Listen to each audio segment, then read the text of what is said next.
कोयना धरण परिसराला पुन्हा भूकंपाचा धक्का। मंगळवारी सकाळी ही बातमी आली। साताऱ्यातल्या पाटण तालुक्यातला कोयना धरण परिसर मंगळवारी मध्यरात्री साधारण 12:09 भूकंपाच्या धक्क्याने हादरला। या भूकंपाची तीव्रता 3.4 रिश्टर स्केल इतकी होती। मंगळवारी मध्यरात्री झालेल्या भूकंपाचा केंद्रबिंदू कोयना धरणापासून अवघ्या 4 किलोमीटर अंतरावर होता। कोयना नगरमध्ये अनेक नागरिकांना भूकंपाचे हलके कंप जाणवले। काही ठिकाणी भांडी खिडक्या थरथरत असल्याचंही काही नागरिकांनी सांगितलं। आता सुदैवाने भूकंपाचा हा धक्का सौम्य असल्यानं कोयना नगर सोडून इतर भागांमध्ये जाणवला नसला तरी मध्यरात्री हा धक्का बसल्यामुळे परिसरातल्या नागरिकांमध्ये काही प्रमाणात भीतीचं वातावरण पसरलं होतं। पण कोयना धरण व्यवस्थापनाने लगेचच तपासणी करून धरण सुरक्षित असल्याचं स्पष्ट केलं।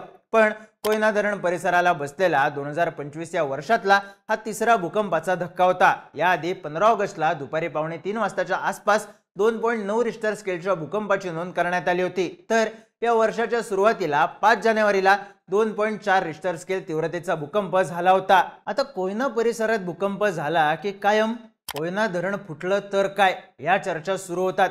पण या चर्चा काही आजच्या नाहीत। 1967 मध्ये कोयना परिसरात पहिला भूकंप झाल्यापासूनच या चर्चा होत असतात। कोयना फुटलं तर ही भीती आणि चर्चा नेमक्या सुरू कशा झाल्या, या चर्चांमागची कारणं काय आहेत? भूकंपामुळे कोयना धरण खरंच फुटू शकतं का? तज्ञांचं याबाबत काय मत आहे? सगळी स्टोरी जाणून घेऊयात या व्हिडिओतून। नमस्कार, मी चिन्मय आणि तुम्ही पाहताय बोलबिडू।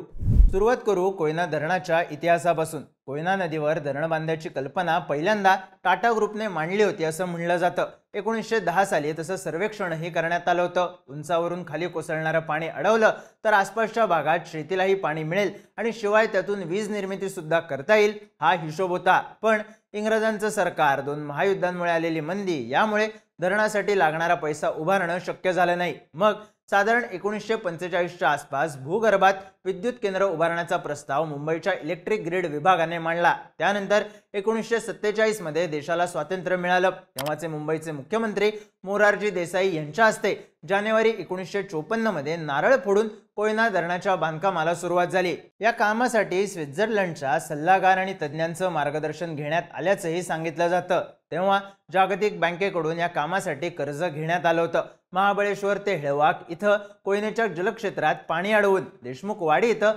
2796 दशलक्ष घनमीटर क्षमतेचं धरण बांधून जलाशय तयार केला गेला। त्याचं नाव शिवसागर असं ठेवण्यात आलं। यशवंतराव चव्हाण महाराष्ट्राचे मुख्यमंत्री झाल्यावर धरणाच्या कामाला वेग आला। रेकॉर्ड ब्रेक वेळेत म्हणजे 1964 मध्ये हा प्रकल्प पूर्ण झाला। पण धरणामुळे जवळपास 80 खेडी पाण्याखाली गेली होती। तेव्हा अनेक नेते स्वतः गावागावात फिरून लोकांना तयार करत होते। पुनर्वसनाचा प्रश्न गंभीर बनला होता। कोयना पूर्ण झालं पण पुनर्वसनाचा प्रश्न मार्गी लागला नाही, या चर्चा आजही होत असतात। पण कोयना पूर्ण झाल्यावर पश्चिम महाराष्ट्रातल्या खेड्यांमध्ये, गावांमध्ये सिंचनाचं पाणी पोचलं। उद्योगधंद्यांना लागणारी विजेची भूक भागवली जाऊ लागली। या धरणातून होणारी वीज निर्मिती फक्त पश्चिम महाराष्ट्रच नाही तर मुंबईला देखील उपयोगी पडू लागली। महाराष्ट्राची जीवनरेखा म्हणून कोयना धरणाची ओळख बनली। आता इथपर्यंत सगळं काही ठीक होतं। मग उजाडलं 1967 हे वर्ष। तारीख 11 डिसेंबर, वेळ पहाटे 4:21 कोयना भागासह पाटण तालुक्यातल्या अनेक गावांना भूकंपाचा तीव्र धक्का जाणवला। या भूकंपाचा केंद्रबिंदू कोयना धरणापासून अवघ्या 5 किलोमीटर अंतरावर होता। भूकंपाची तीव्रता जवळपास 6.5 रिश्टर स्केल इतकी होती। कोयना भागासाठी ही काळ रात्र ठरली होती। आजूबाजूच्या जवळपास 25 किलोमीटरच्या परिसरात या भूकंपाचे परिणाम दिसून आले।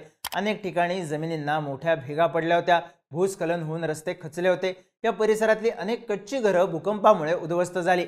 170 पेक्षा अधिक जणांना या भूकंपामुळे आपला जीव गमवावा लागला होता। शेतकऱ्यांची अनेक जनावरेही यात मृत्युमुखी पडली। या भूकंपामुळे जवळपास 50,000 लोक बाधित झाले होते असं म्हणलं जातं। 11 डिसेंबरला हा भूकंप झाल्यावर कोयना धरणाला तडे गेलेत अशी अफवा राज्यभर पसरली। काही वर्षांपूर्वी म्हणजे 1961 मध्येच पुण्यात पानशेत धरण फुटण्याच्या जखमा ताज्या होत्या। त्यात आता कोयना धरण फुटणार या अफवेनं अख्खा देश हादरला। कृष्णेच्या खोऱ्यात भीतीची लाट पसरली। पण प्रत्यक्षात मात्र तसं काहीही झालेलं नव्हतं। पण इथंच ठिणगी पडली होती। भूकंपानंतर कोयना नगर ओस पडलं होतं। शेतकऱ्यांचं मोठ्या प्रमाणावर नुकसान झालं होतं आणि गावागावात कोयना धरण फुटणार या चर्चा सुरू झाल्या होत्या।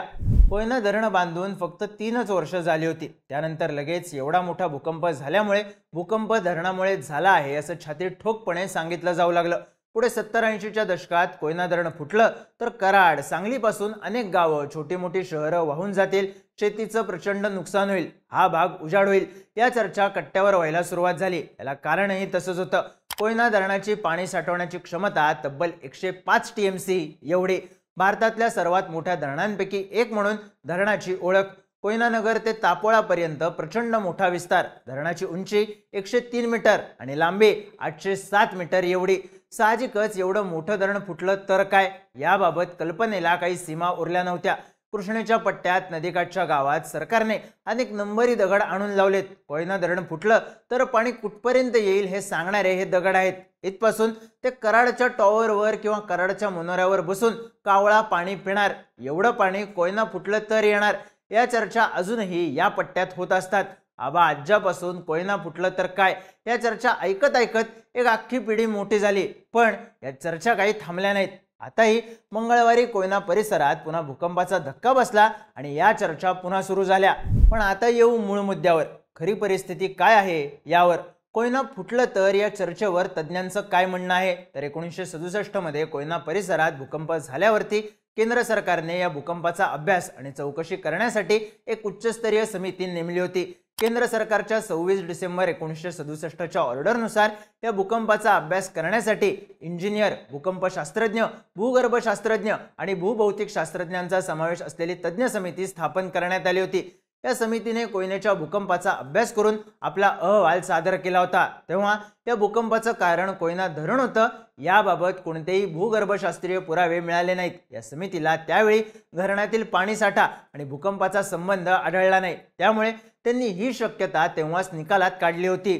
या उलट महाराष्ट्रात आणि कोयनेच्या आजूबाजूच्या परिसरात शेकडो वर्षांपासून भूकंप होत आलेत, हे या समितीच्या अहवालातून समोर आलं। या तज्ञांच्या समितीच्या अहवालात 1594 मध्ये माहीम, वसईच्या परिसरात उत्तर कोकणात भूकंप झाल्याची नोंद सापडली। एवढंच नाही तर अगदी छत्रपती शिवाजी महाराजांच्या काळातही म्हणजे 1678 मध्ये वसई आणि आगाशी परिसरात 5 वेळा भूकंप झाल्याची नोंद आहे। या समितीच्या अहवालानुसार मुंबई, वेंगुर्ले, रेवदंडा, नाशिक, पैठण, पंढरपूर, वाई, कराड, पुणे, लोहगड, कोल्हापूर अशा कितीतरी ठिकाणी भूकंप झाल्याच्या नोंदी सापडल्या होत्या। विशेष म्हणजे डिसेंबर 1967 मध्ये कोयनातल्या भूकंपाआधी त्याच वर्षी 13 सप्टेंबरलाही कोयना धरणाजवळ भूकंप झाल्याची नोंद सापडली होती। या भूकंपाची तीव्रता 5 ते 5.5 रिश्टर स्केल इतकी नोंदवण्यात आली होती। यानंतर एक गोष्ट स्पष्ट झाली, ती म्हणजे कोयना धरण हे भूकंप प्रवण क्षेत्रात बांधले गेले। धरण होण्यापूर्वी या परिसरात भूकंपाच्या नोंदी घेतल्या जात नव्हत्या, त्यामुळे लहान मोठे भूकंप झाले तरी ते माहीत व्हायचे नाहीत। पण धरण बांधल्यावर छोट्या छोट्या गोष्टींची नोंद घेणं सुरू झालं, त्यामुळे अलीकडच्या काळात लहान मोठे भूकंप सुद्धा नोंदवले जाऊ लागले। म्हणूनच कोयनेच्या भागात भूकंपांची संख्या वाढल्याचं दिसू लागलं, असं अभ्यासक सांगतात। हैदराबादमध्ये NGRI अर्थात नॅशनल जिओफिजिकल रिसर्च इन्स्टिट्यूट ही एक संस्था आहे। या संस्थेने कोयनेतील भूकंपांचा धरणाच्या पाणीसाठ्याशी संबंध असल्याचा दावा मागच्या अनेक वर्षांपासून केला आहे। त्या संदर्भात त्यांच्याकडून अभ्यास आणि संशोधनही करण्यात आले, पण कोयना परिसरात होणाऱ्या भूकंपांचा धरणाशी संबंध असल्याचा पुरावा अजूनही मिळालेला नाही। कोयना धरणामुळे भूकंप होतो हे भूवैज्ञानिक दृष्ट्या सिद्ध झालेलं नाही। त्यात 1967 मधला मोठा भूकंप झाल्यावरती सरकारकडून कोयनेची डागडुजी करण्यात आली होती। परदेशातील अनेक तज्ञांच्या मदतीने कितीही मोठा भूकंप झाला तरी कोयनेला धोका निर्माण होऊ नये म्हणून काळजी घेऊन त्या दृष्टीने उपाययोजना करण्यात आल्या होत्या। कोयना धरणाच्या जलाशयात आजवर 2 वेळा लेक टॅपिंगचे यशस्वी प्रयोग करण्यात आले आहेत। याच वर्षी 3 भूकंपाचे धक्के कोयना परिसराला बसले, पण कोयनेच्या भिंतींना साधी एक चीरही पडली नाही। त्यामुळे कोयना फुटलं तर या चर्चा कितीही झाल्या तरी धरणाला काहीही होणार नाही, असंच तज्ञ सांगतात। कोयना फुटलं तर याबाबत तुम्ही ऐकलेली इंटरेस्टिंग गोष्ट कोणती हे कमेंट करून नक्की सांगा आणि माहितीपूर्ण व्हिडिओज पाहण्यासाठी बोलबिडूच्या YouTube चॅनलला सबस्क्राइब करायला विसरू नका।